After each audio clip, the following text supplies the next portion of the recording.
व्याख्यातम दृश्यम, दृश्य का व्याख्यान हो गया है ना। अब दृष्टु स्वरूप अवधारणार्थम इदम आरभ्य थे। लिखना है तो लिखो ऊपर, उसके ऊपर नहीं है ना, ऊपर है। व्याख्यातम दृश्यम, दृश्य का व्याख्यान हो गया, लक्षण हो गया। और दृष्टा का स्वरूप का अवधारण मतलब निश्चय के लिए ये सूत्र का आरंभ किया जा रहा है। इस सूत्र का आरंभ किसके लिए किया जा रहा है? दृष्टुहु, दृष्टुहु स्वरूप अवधारणार्थ, दृष्टा का स्वरूप का निश्चय करने के लिए ही क्या किया है, इसका आरंभ किया जा रहा है ना। दृष्टा का स्वरूप का निर्णय करने के लिए ही इसका आरंभ हो रहा है। दृष्टा दृश्य मात्र है, शुद्धोपि प्रत्यय अनुपश्य,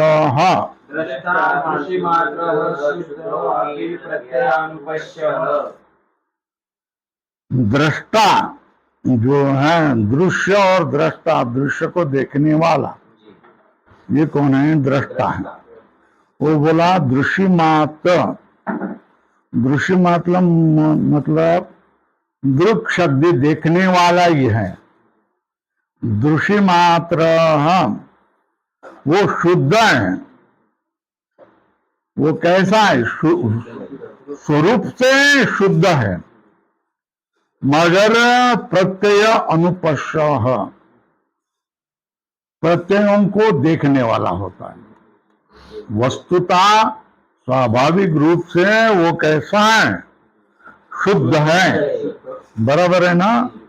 वस्तुता स्वाभाविक रूप से वो कैसा है? शुद्ध है। फिर भी क्या करा, बुद्धि के जो वृत्ति रूप ज्ञान है उसको देखने वाला होता है, क्योंकि वो बुद्धि में पड़ा हुआ प्रतिबिंब है ना। ये देखो, ये कौन है? सूरज है ना। ये जल है, ये जल में पड़ा हुआ प्रतिबिंब। प्रतिबिंब, पानी हिल गया तो जल भी हिलता है कि नहीं? वो हिलता है क्या?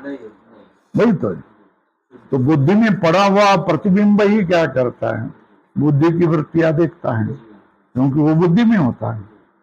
मगर वो स्वतः कितने शुद्धोपि, शुद्धोपि प्रत्यय अनुपश्य, दृश्य मात्र इति दृक् शक्ति रेव, बराबर है। क्यों? विशेषण अपरामृष्टे, विशेषण अपरामृष्टा इत्यर्थः। दूसरे कोई उसके लिए विशेषण लगते नहीं है ना। विशेषण अपर, सर्व विशेषण रहित,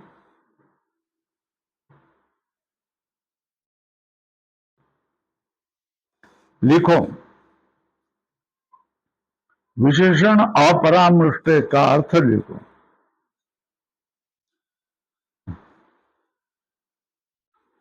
ऊपर लिखो विशेषणानि धर्मः। क्या है? मतलब धर्म, विशेषणानि धर्म, तैर अपरामृष्टा,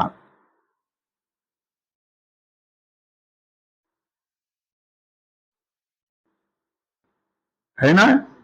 और लिखो कोष्टक में, दृक् शक्ति ही सर्व विशेषण रहिता। क्या लिखेंगे?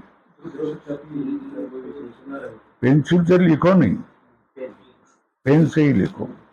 दृक् शक्ति ही सर्व विशेषण रहिता, दृष्टा शक्ति है, वो सारे विशेषण रहित हैं। उसका कोई विशेषण नहीं होता है, उसके कोई अन्य धर्म नहीं होते हैं। अन्य धर्म होंगे जैसा क्या कमल कमल होगा तो लाल कमल लाओ कहेंगे, नहीं होगा। लाल कमल भी होता है, दूसरे कमल भी होता है, इसलिए लाल कमल कह दिया। ये समझ में आया? तो वो धर्म है ना कमल का धर्म, लाल यव। ऐसे इसके दृष्टा के कोई धर्म नहीं होते।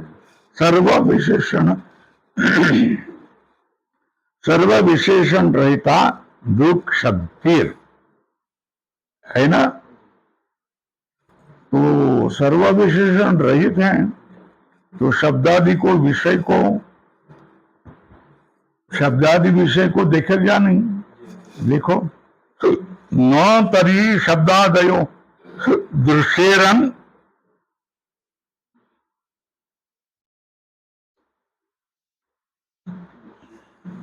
क्या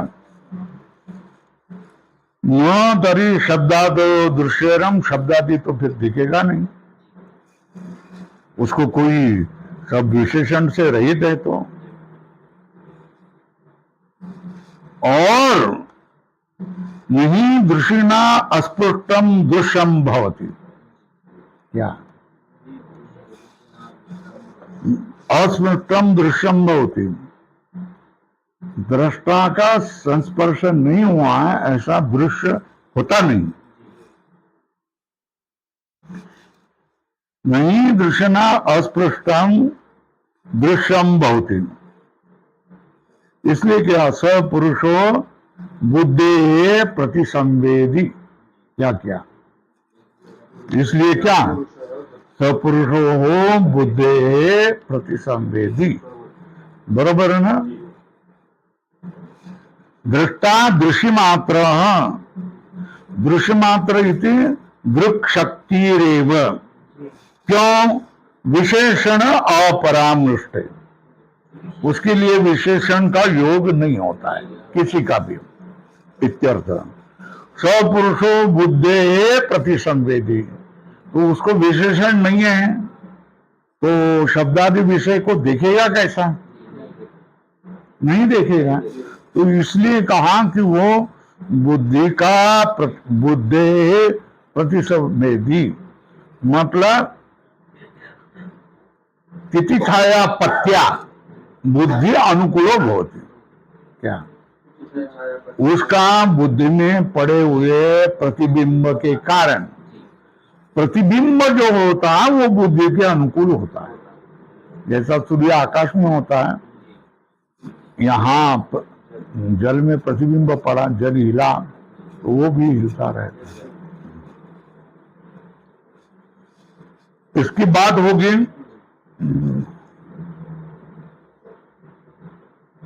देखो, सपुरुषो बुद्धे प्रतिसंवेदी है ना, लिखा ना, बुद्धि दर्पणे, बुद्धि दर्पणे पुरुष प्रतिबिंब संक्रांतिरेव बुद्धि प्रतिसंवेदित्वं पुंसः, क्या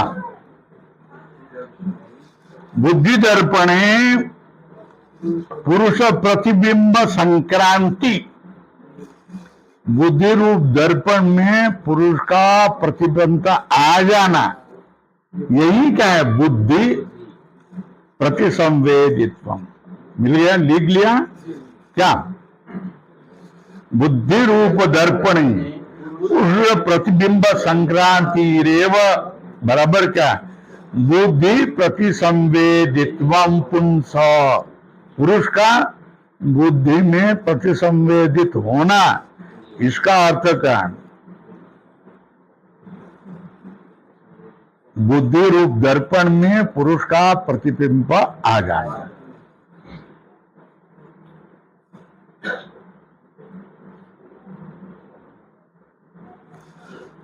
लिखो तथा च दृश्य छायापन्नया बुद्ध्या,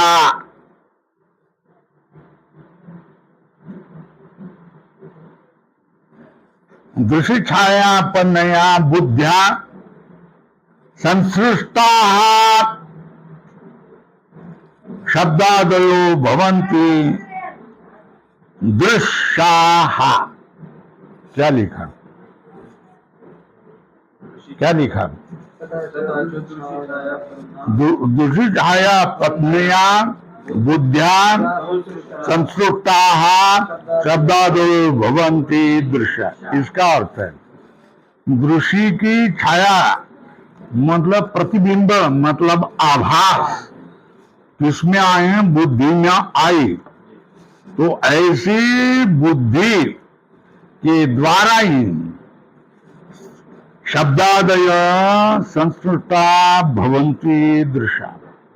ऐसे दृष्टि के द्वारा बुद्धि ही शब्दादि विषयों से स्पर्श करती है और वो शब्दादि विषय दृश्य बन जाते हैं। क्या क्या समझिए?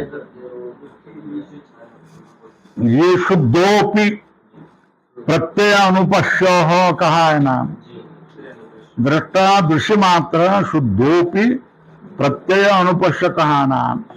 दृष्टा का इसमें क्या हो गया? प्रतिबिंब आ गया। किसमें? हाँ, जल में मतलब बुद्धि में। तो अब ऐसे आभास बुद्धि हमारे इसमें क्या कहा जाता है वेदांत में? उसको चित्त छाया पन्ना बुद्धि यहाँ कहा जाएगा। क्या? चैतन्य का प्रतिबिंबित वाली बुद्धि ही है ना। क्या करती है? चित्त छाया पन्ना संस्कृता। उस ऐसी बुद्धि से संसर्गित संबंध वाले कौन होते हैं? शब्दादि होते हैं। और वो शब्दादि क्या हो जाएंगे? दृश्य बन जाते हैं। क्या संबंध? कैसा संबंध?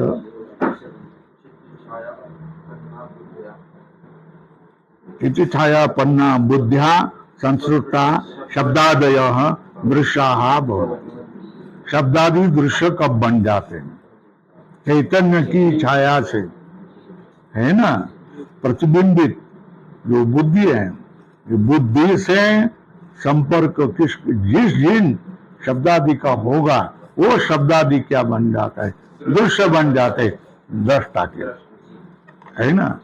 मगर दृष्टा कैसा? कुछ नहीं करता है ना।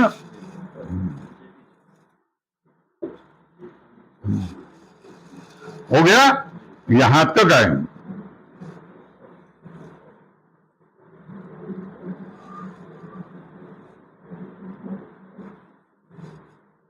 बुद्धि और चैतन्य में कौन सी? ये बुद्धि और वो चैतन्य, इनमें ही खरा खुरा नाता हो।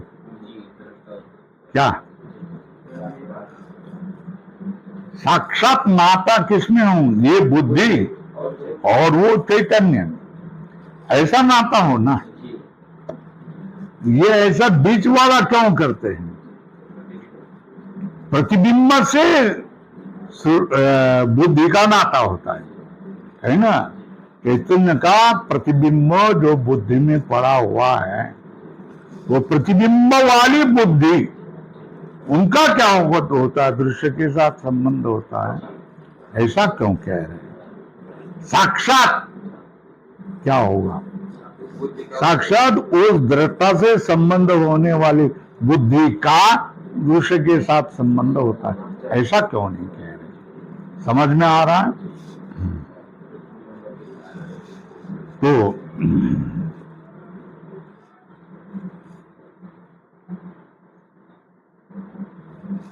लिखो, क्या शंका लिखेंगे?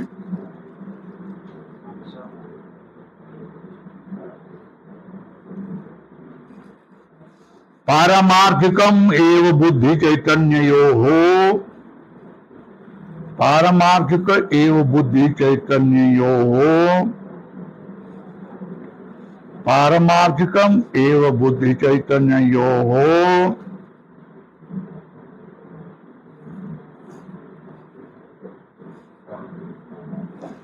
कस्मात् ऐक्यं न उपेयते।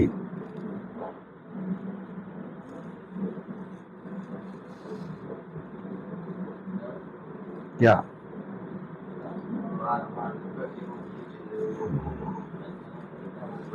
पारमार्थिकम एवं बुद्धि चैतन्यो हो कस्मात् ऐक्यम न उपेयते।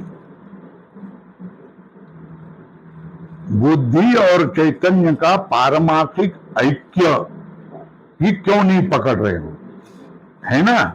स्वल्पविराम हो गया। किम अनया तच्छाया पत्या, लिखो, किम अनया तच्छाया पत्या।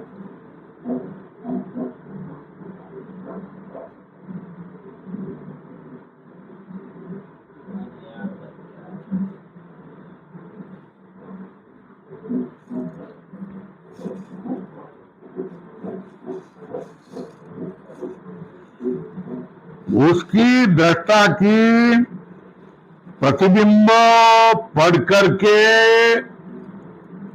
वो बुद्धि दृश्य के विषयों के साथ संबंध किया जाता है और उनका नाम दृश्य है, ऐसा क्यों कह रहे हैं? बोलते सब बुद्धिर न स्वरूप, क्या कहा? सब बुद्धिर न स्वरूप। उत्तर क्या लिखा? न स्वरूप, और उस पर न अत्यंत विरूप। बुद्धि से वो अत्यंत समान नहीं है, समान रूप वाला नहीं है, तो फिर विरूप कौन? अत्यंत विरूप वाला भी नहीं है ना? सबुद्धेर न स्वरूपा है ना? बुद्धि का स्वरूप नहीं हो, दृष्टा के स्वरूप नहीं हो, बुद्धि के स्वरूप नहीं हो, तो अत्यंत तुच्छ होगा ना। क्या होगा?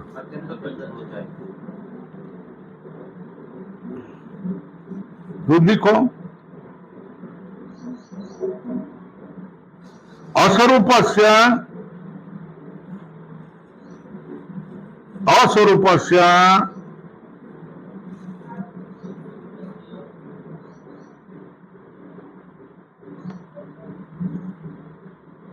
तत्छायापत्ति दुर्घटा।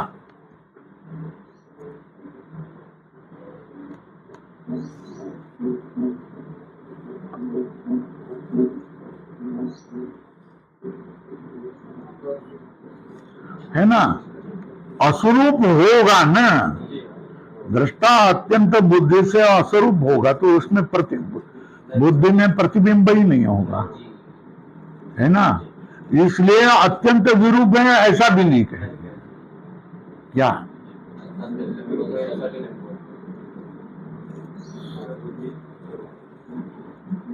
उसमें कुछ समानता होगी तो वही प्रतिबिंब धारण करेगा ना। स्त्री और पुरुष में कोई ना कोई तो समानता होनी चाहिए, तभी क्या होगा? पति का गर्भ स्त्री धारण करेंगे ना, पति पत्नी नाता होना पड़ेगा ना। और कोई स्त्री किसी का भी गर्भ धारण करना, यह ऐसा हो सकता है क्या? उसी तरह क्या हो गया?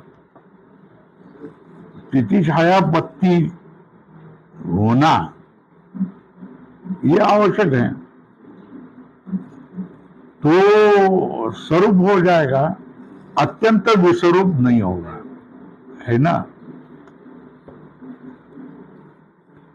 देखो भाई,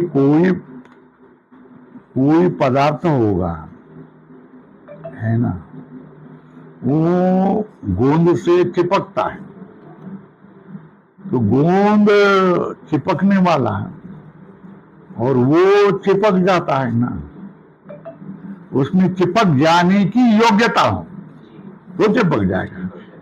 वो चिपक जाने की योग्यता ही नहीं हो तो कैसा करेगा? नहीं करेगा, नहीं होगा ना, बरोबर है ना? चीनी पानी में डाले तो चीनी पानी एक होता है, नमक और पानी में डाले तो एक होता है, एक होता है, क्योंकि अत्यंत विरूप नहीं है ना। मगर तेल डाले तो अलग रहता है ना। मैं अलग हूं, मैं अलग हूं, मैं अलग हूं, तेल अलग रहता है ना, ऊपर ऊपर तरता रहता है ना, क्योंकि विरूप है ना। ये समझ में आया। पानी से ही नमक निकलता है, पानी से ही क्या निकलता है, चीनी निकलती है ना। इसलिए पानी और चीनी, पानी और नमक में विरूपता नहीं है ना। मगर तेल में जो चर्बी है, फैट है, इसलिए उसमें थोड़ा सा पानी होने पर भी वो फैट, चर्बी, वो क्या रहता, अलग ही रहता है। बात समझ में आया। इसलिए पानी में तेल डाल दिया तो वो अपना अलग अस्तित्व दिखा देगा। तो ये कैसा है, दृढ़ता कैसा है, बुद्धि के स्वरूप भी है ना। बुद्धि न स्वरूपो, बुद्धि स्वरूप नहीं है तो विरूप मानो, न अत्यंत विरूप भी नहीं। इतनी अब बोले हैं न तावत स्वरूप, न तावत स्वरूप। स्वरूप क्यों नहीं, कस्मात, है ना। ज्ञात अज्ञात विषयत्वात् परिणामिनी ही बुद्धि। क्या ये विधान किया है, तो ये किसके बारे में कह रहे हैं। हाँ, बुद्धि के बारे में क्या विधान किया जाए, परिणामी नहीं। बुद्धि कैसे है, अब हेतु बता रहे, क्यों, ज्ञात अज्ञात विषयत्वाद। क्या बुद्धि के कोई विषय ज्ञात होते हैं और कोई विषय अज्ञात होते हैं, है ना। बुद्धि कभी किसी को जानती है, किसी को नहीं जानती है ना। जाना वो ज्ञात हुए, नहीं जाना वो अज्ञात हो। तो जानना न जानना, ये बदल जाना, जानना न जानना, जानना न जाना, तो परिणाम ही रहेगी ना। क्या रहेगी, बराबर है ना।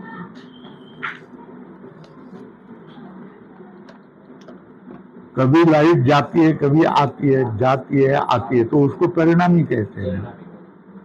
और सूर्य चमकता रहता है, उसको परिणामी कहेंगे। ये समझ में आया। तो कभी जानती है, कभी नहीं जानती है, ऐसी बुद्धि कैसी होती है, परिणामी। बरोबर है ना।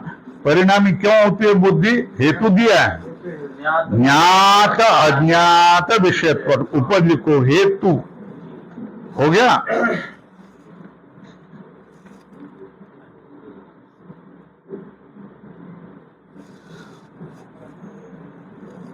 है ना। ऊपर लिखो कथम ज्ञात अज्ञात विषया।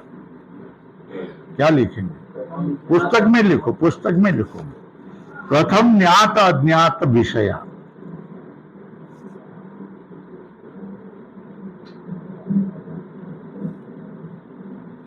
है ना। तो वो तस्याच विषय गवादीर अथवा घटादिर वा, वो ज्ञात भी होता है, अज्ञात भी होता है ना। दीवार के बाहर होगा घट तो अज्ञात होगा, अंदर होगा तो जानेगा, है ना। तस्याच विषयो गवादीर अथवा घटादिर ज्ञातश्च अज्ञातश्च इति परिणामत्वं दर्शयति। सातवीं लिखो बुद्धेः।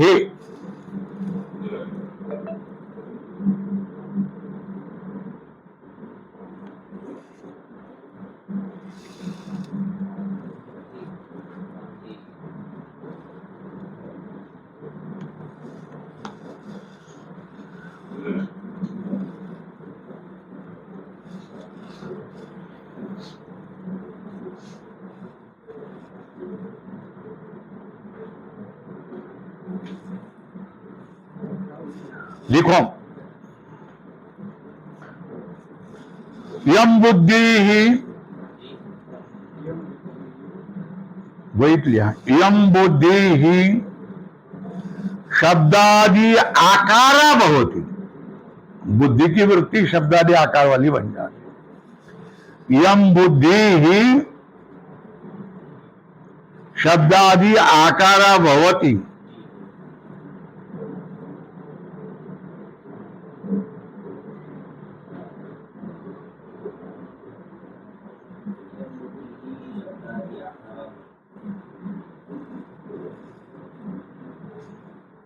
तदा शब्दादि लक्षणों विषयः अस्याः ज्ञातो भवति।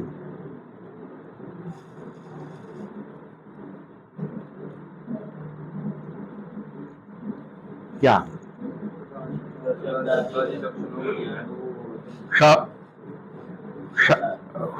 शब्दादि विषय, क्या शब्दादि लक्षणों विषय ज्ञातो भवति।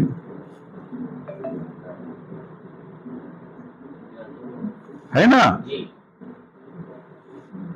ज्ञातो विषय यया, देखो सा ज्ञात विषय बुद्धि का विषय है।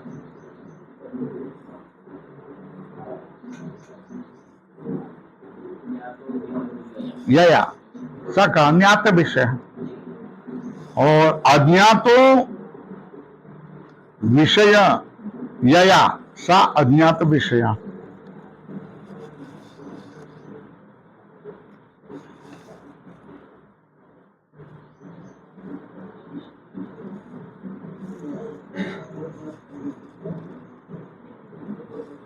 ये समझ में है? विषय ज्ञात होना मतलब बुद्धे है विषयाकारत्व। बुद्धि विषयाकार बन गई, बुद्धि को ज्ञात, विषय ज्ञात होता। मगर विषय विप्रकृष्ट हो, दूर हो, सूक्ष्म हो, तो विषय तदाकार नहीं बन सकते, है ना? तद अनाकारता क्या है ना? विषयों की अनाकारा बुद्धि अज्ञात विषय बन जाती। लिख के दिया ना? क्या लिख के दिया? शब्दादि आकारा बुद्धिर्भवति तदा शब्दादि लक्षणों विषय ज्ञातो भवति। है ना? अनाकारत्वते अज्ञात क्या बुद्धे है विषय अनाकारत्वे, क्या बुद्धे है विषय अनाकारत्वे अज्ञात विषय भवति। लिखो अज्ञात विषय।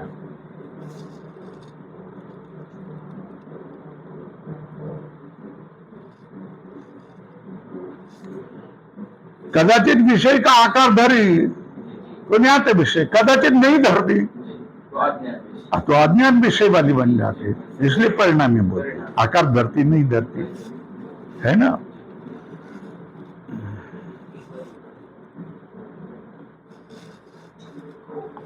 अनुमानम च, लिख के लिखो मान।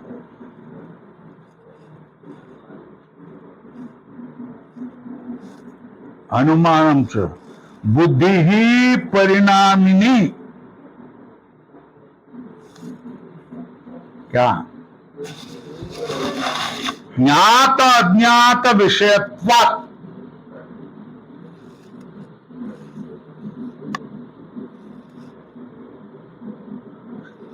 श्रोत्रादिवत यह अनुमान, बुद्धि परिणामी है क्योंकि उसके कभी ज्ञात होते कभी अज्ञात होते, श्रोत्रादि की तरह। बराबर है ना? क्या लिखा? बुद्धि ही परिणामिनी ज्ञात अज्ञात विषयत्वात् स्वल्पविराम श्रोत्रादिवत, ये हो गया। उसके लिए उदाहरण दिया है, यथा विषयो गवादिर घटादिर वा ज्ञातश्च अज्ञातश्च इति परिणामित्वं दर्शयति। लिखा बुद्धेः, पुस्तक में लिखो, पुस्तक में लिखो बुद्धेः।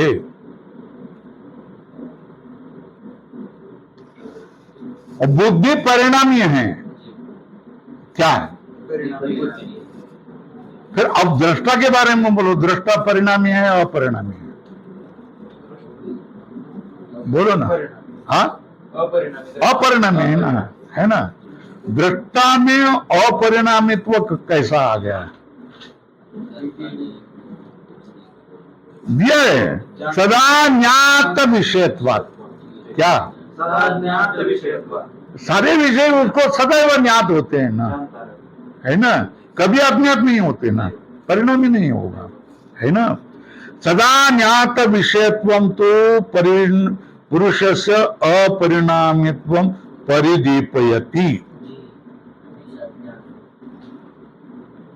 है ना। क्या? सदा ज्ञात विषयत्वं तो पुरुषस्य अपरिणामित्वं परिदीपयति। अनुमान है ना, लिखो अनुमानम।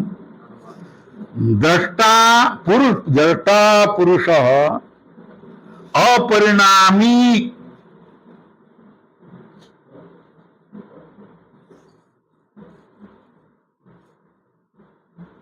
दृष्टा पुरुष अपरिणामी सदा ज्ञात विषयत्वात्।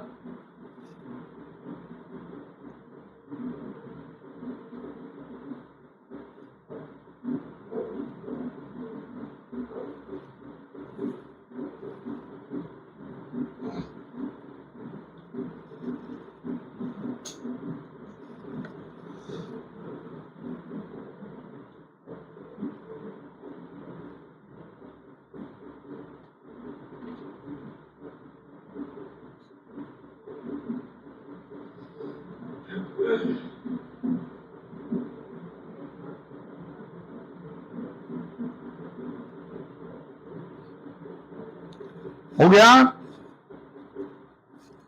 हो गया। सदा ज्ञात विषयत्वं तु पुरुषस्य अपरिणामित्वं परिदीपयति।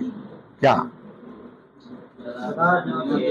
सदा ज्ञात विषयत्वं तु पुरुषस्य अपरिणामित्वं परिदीपयति। पुरुष का अपरिणामित्व दिखाता है ना। कस्मात?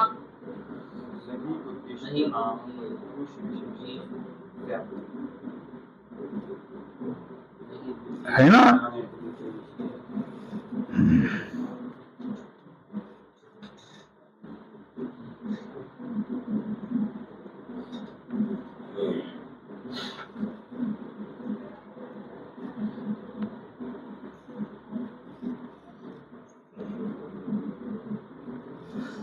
नहीं बुद्धि से नाम पुरुष विषयश्च,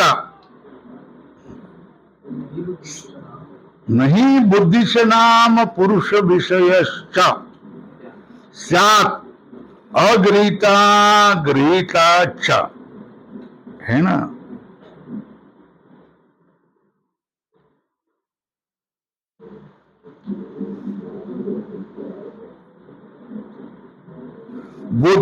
बुद्धि जो पुरुष का विषय होता है वो कभी गृहीत है या अगृहीत है, ऐसा कभी नहीं होता है। क्या? बुद्धि या पुरुष विषय है ना, स्यात् अगृहीता गृहीता च इति न भवति। पुरुष का विषय तो बुद्धि होती है ना, वो बुद्धि कहीं गृहीत है कहीं अगृहीत है, ऐसा नहीं होता है ना। सदा गृहीत ही होता है ना। मतलब मेरे मन में क्या चल रहा है वो मैं नहीं समझ रहा हूं क्या। अब मुझे भय आ गया, लज्जा आ गई, क्रोध आ गया, हिंसा हो रही है ना, खुशी हो रही है। ये बुद्धि की जो लहरें हैं, बुद्धि की वृत्तियां हैं, वो सदैव देखने वाला कौन होता है? पुरुष होता है। बुद्धि की वृत्ति कभी देखी कभी नहीं, ऐसा नहीं होता है ना।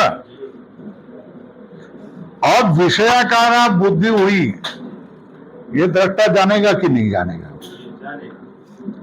और विषयाकार बुद्धि नहीं हुई है, ये दृष्टा जानेगा कि नहीं जानेगा। समझ में आया ना? नित्य देखना क्या है? दृष्टा का नित्य देखना क्या है? बुद्धि आकार वाली है, बुद्धि अनाकार वाली है। ये सब देखने वाला कौन होता है? इसलिए वो क्या होता है? नित्य, अपरिणामी होता है ना? नहीं बुद्धि से नाम पुरुष विषयश्च स्यात् अग्रहिता गृहीताच्च। बुद्धि पुरुष, लिखो, बुद्धि ही पुरुष विषय भूत्वा, क्या बुद्धि ही पुरुष विषय भूत्वा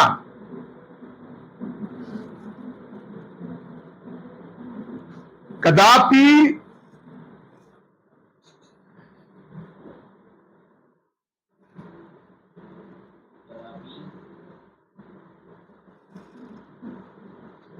क्या बुद्धि पुरुष विषय भूत्वा कदापि क्या कदापि दृष्टा गृहीता अगृहीता न भवति। दृष्टा गृहीता अगृहीता नैव भवति, है ना? पुरुष का विषय बन करके दृष्टि कभी भी गृहीत हुई, गृहीत नहीं हुई, ऐसा नहीं होता है ना? पुरुष ने, बुद्धि ने क्या किया? विषय को धारण किया, दृष्टा जानता है। बुद्धि ने दृष्टा का विषय ग्रहण नहीं किया है, वही जानता है ना। अब हमने आपको पूछ लिया, ये बात समझ में आई? हाँ, समझ में आई, ऐसा आप बोले ना। इसका अर्थ क्या है? जो हमने विषय बोले उसका आकार बुद्धि ने धारण किया। ये किसको समझ में आया? दृष्टा, है ना? और मैं बोला, ये जो मैं बोल रहा वो आपके समझ में आया कि नहीं आया? तो आप बोले अभी तक नहीं आया, एक बार और बोल दिए अच्छी तरह। तो इसका अर्थ क्या हो गया? हमारी बुद्धि में वो नहीं धारण, जो हमने बोले, जो विषय शब्द बोले उसके आकार धारण नहीं किए, और वो आकार धारण नहीं किए, ये समझने वाला भी कौन होता है? दृष्टा होगा। तो दृष्टा क्या होगा? सदा ज्ञात विषय, है ना? सदा ज्ञातो विषय यस्य सदृष्टा क्या हो गया है? सदा ज्ञात विषय। लिखो, लिखना है तो, सदा ज्ञातो विषय येन सदृष्टा सदा ज्ञात विषय।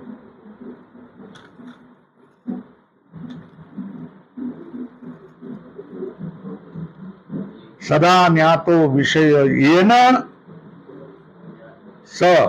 सदा ज्ञात विषय। बराबर है? तो ये हो गया सदा ज्ञात विषयत्वं तो पुरुषस्य अपरिणामित्वं परिदीपयति, है ना? और कस्मात बुद्धि से ये दिया है, कस्मात प्रश्न चिन्ह करो, कारण दिया है। नहीं बुद्धि से नाम पुरुष विशेष अग्रहिता गृहीता इति सिद्धम पुरुष से सदा ज्ञात विषयत्वम। और ततश्च, तस्मात्, तत के ऊपर लिखो, तस्मात् अपरिणामित्वम।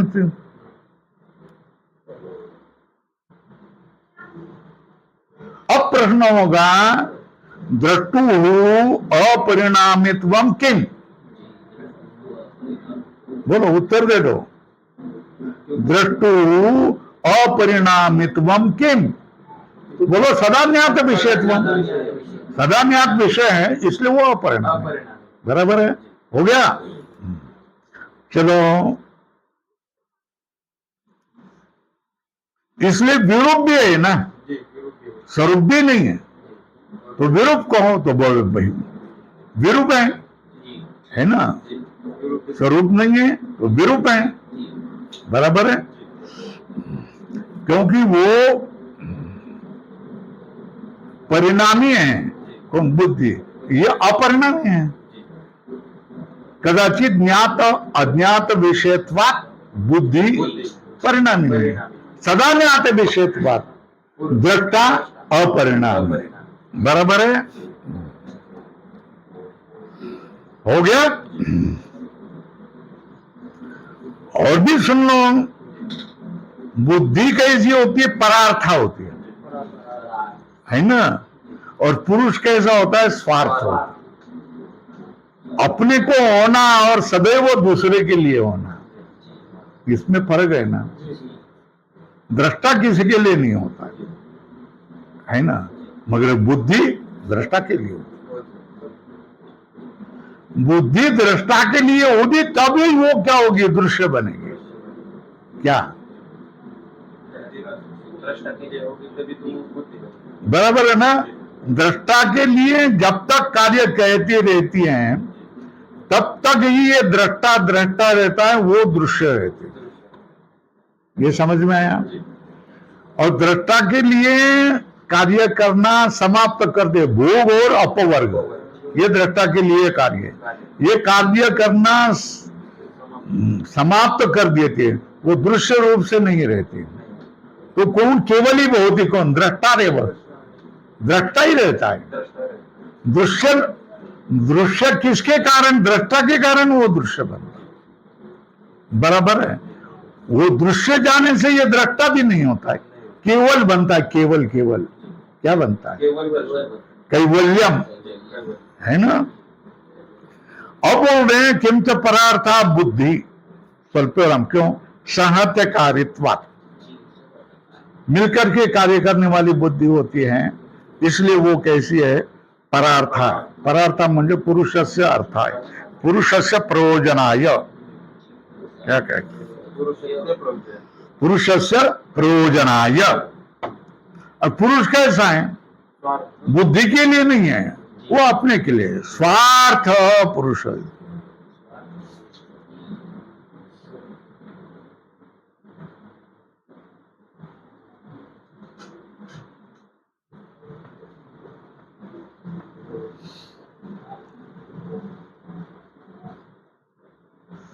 है ना। तथा सर्व अध्यवसायकत्वात् त्रिगुणा बुद्धि। क्या क्या? सब सब अर्थों का निश्चय करने वाली बुद्धि होती है, इसलिए त्रिगुणा बुद्धि है ना। और त्रिगुण में हो गई, त्रिगुणत्व लग गया तो अचेतनत्व। क्या? सर्व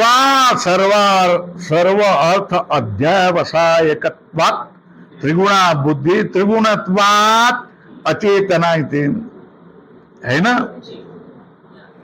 ओ गुणानाम तो उपद्रष्टा पुरुष, गुणों का उपद्रष्टा कौन है? है ना। न त्रिगुण लिखो, त्रैगुण्य विषया वेदा निस्त्रय गुण्यो भवार्जुन, है ना। तो पुरुष का दृष्टा, उपद्रष्टा पुरुष गुणों को देखने वाला है, वो स्वतः त्रिगुण नहीं होता है। गुणानाम तो उपद्रष्टा पुरुष इति अतो न स्वरूप। भेद क्या क्या बता दिया। बुद्धि परिणामी होती है, ये कैसा होता है? विरूप हो गया। और परार्था बुद्धि होती है, ये स्वार्थ होता है, तो दृष्टा विरूप हो गया, है ना। और बुद्धि त्रिगुणा होती है, इसलिए अचेतन होती है। ये क्या हो गया? अत्रिगुणा होता है, इसलिए चेतन होता है, इसलिए वैरूप्य आ गया। तीन प्रकार बन गए। एक क्या हो गया? अपरिणामी। दूसरा परार्थ स्वार्थ। तीसरा त्रिगुण बुद्धि, अत्रिगुण पुरुष, अचेतन चेतन। चार हो गया। चले। तो न स्वरूप है ना। और तो फिर विरूप मानो ना, स्वरूप नहीं है तो। अस्तु तरी विरूप तो बोले न अत्यंत विरूप, अत्यंत विरूप भी हम नहीं मानते। क्या नहीं मानते? अत्यंत विरूप है ना, अस्तु तरी विरूप थी, तो बोले न अत्यंत विरूप। कस्मात प्रश्न चिन्ह करो, इसमें कोई कठिन नहीं है ना। कस्मात शुद्धोपि असो प्रत्यय अनुपश्य,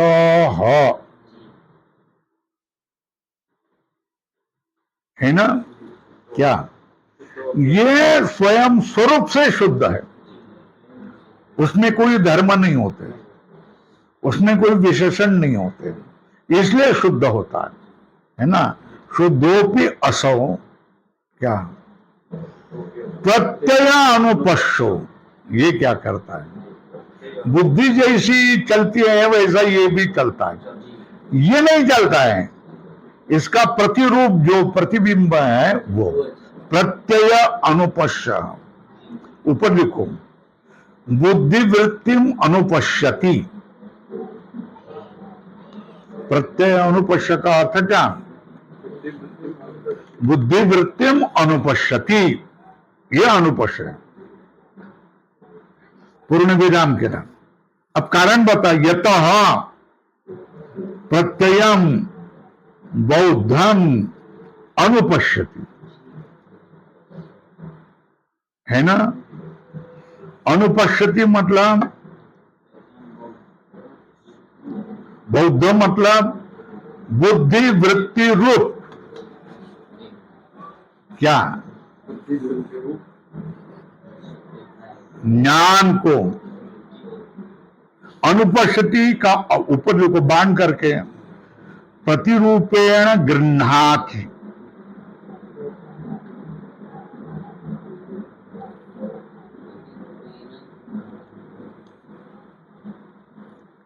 क्या बौद्धम के ऊपर क्या लिखा? बुद्धि वृत्ति रूप। अनुपश्यति का क्या लिखा? प्रतिबिंब रूपेण गृह्णाति।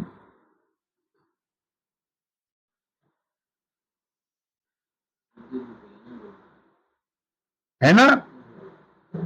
अब तम अनुपश्यन अतदात्मा भी, क्या उसको देख करके क्या है, उस स्वरूप नहीं होने पर अतदात्मापि, तदात्मक इव उद्धरण चिन्ह में लिखो, तदात्मक इव प्रत्ययो भासते, है ना।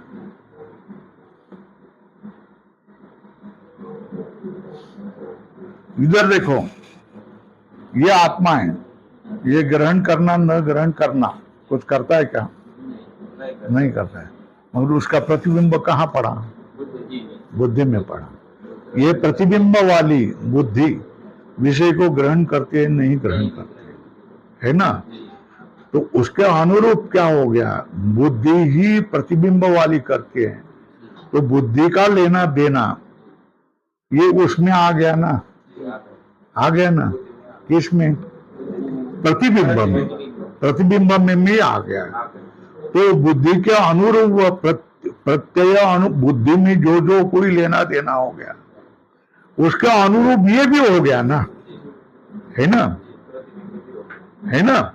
तो बुद्धि के समरूप भी हो गया ना, सहकारी हो गया ना। मगर वस्तुता कैसा है? शुद्धोपि, शुद्धोपि प्रत्यय अनुपश्य, क्या है ना। तो क्या हो गया? स्वतः स्वरूपेण शुद्धो, लिखो शुद्धोप्य का अर्थ क्या लिखो? स्वरूपेण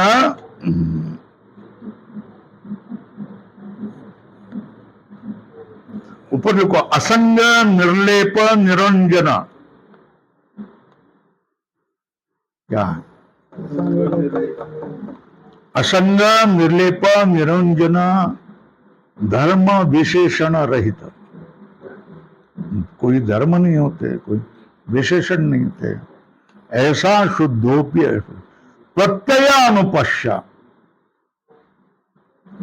प्रत्यय का अर्थ है बुद्धि वृत्ति को देखने वाला होता है ना।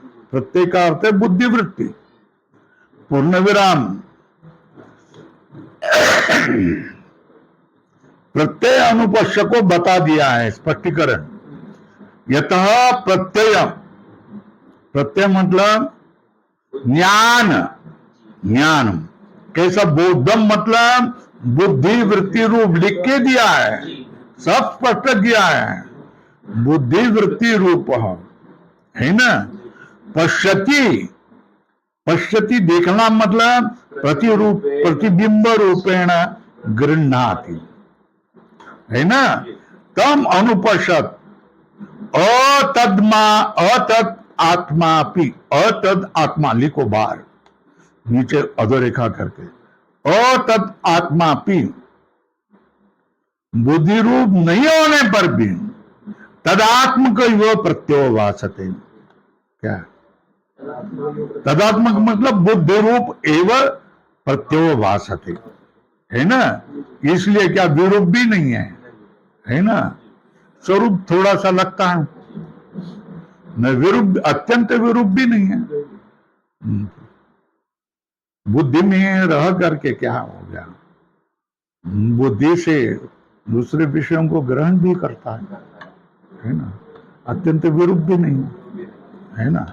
स्वतः और तदात्मक होने पर भी तदात्मक इव प्रत्यय वासते, अधोरेखा करो। तथा च उक्तम, ऊपर को ईश्वर कृष्ण न, क्या है ना, हो गया। अपरिणामिनी भोक्तृ शक्ति, क्या भोक्तृ शक्ति का परिणाम नहीं होता है, क्या भोक्ता मतलब दृष्टा, अपरिणामिनी ही भोक्तृ शक्ति, दृष्टु शक्ति। अप्रतिसंक्रमाच, किसी में जाने वाले भी नहीं होते, है ना, स्वतः जाति में, है ना। अप्रतिसंक्रमाच स्वल्पराम परिणामिनी अर्थे, क्या परिणामिनी जो बुद्धि अर्थ है, प्रतिसंक्रांता इव, उसमें पड़ी हुई है ऐसे, तद वृत्तिम अनुपतति, बुद्धि के वृत्ति के अनुसार चलती है, तद वृत्तिम अनुपतति। बरोबर, क्या हो गया, अपरिणामिनी ही भोक्तृ शक्ति, वो किसी में संक्रमण नहीं करती, अप्रतिसंक्रमाच स्वल्पराम, मगर क्या हो गया, परिणामी अन्य अर्थे मतलब बुद्धौ प्रतिसंक्रांता इव, इव को वर्तुल करो, प्रतिसंक्रांता इव तद वृत्तिम अनुपतति, उस बुद्धि वृत्ति के नीचे गिरता है, बुद्धि वृत्तिम अनुपतति।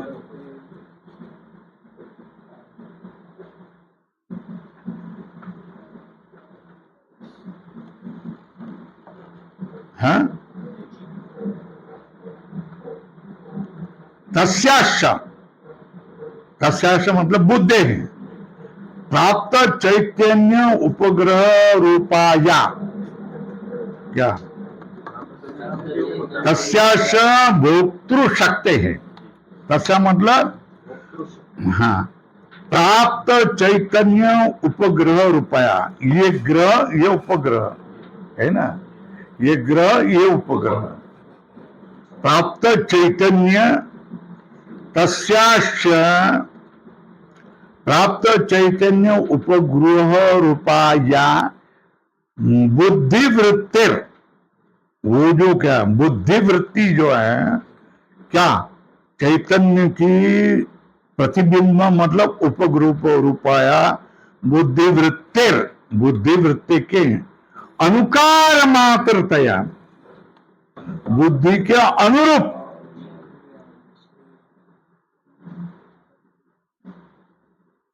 बुद्धिवृत्ति अविशिष्टा, अविशिष्टा मतलब समाना, अभिन्ना लिखो, बुद्धि वृत्ति के समान ही क्या होंगे?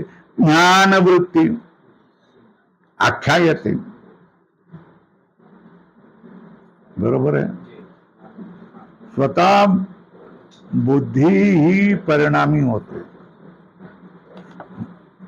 जो दृष्टा का स्वरूप जो चैतन्य पुरुष वो कुछ परिणामी नहीं, मगर उसका प्रतिबिंब बुद्धि में होता है। वो प्रतिबिंब बुद्धि के अनुरूप अनुकारी होता है, चलता रहता है, स्वतः कुछ नहीं करता है ना। इसलिए बुद्धि वृत्ति अविशिष्टा ज्ञान वृत्ति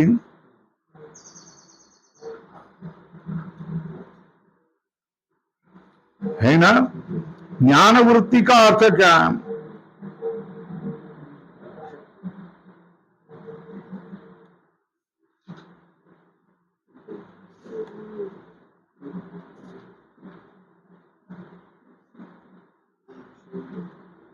लिखो, ज्ञान शब्दो अत्र, ज्ञान शब्दो अत्र यहां मात्र वाची। ज्ञान वृत्ति का है ना, बुद्धि वृत्ति और ज्ञान वृत्ति दो शब्द आए ना। तो बुद्धि वृत्ति मतलब विषयाकारा बुद्धि।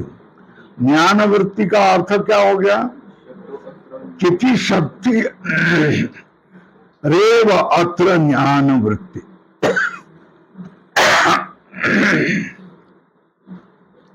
ज्ञान वृत्ति का अर्थ क्या करेंगे?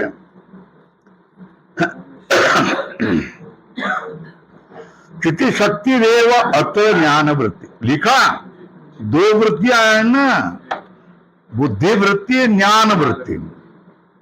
बुद्धि की वृत्ति विषयाकारा बुद्धि को कहते हैं बुद्धि वृत्ति, और चैतन्य को ही क्या करता है? ज्ञान वृत्ति का। तो लिखा क्या ज्ञान वृत्ति के नीचे बांध करके?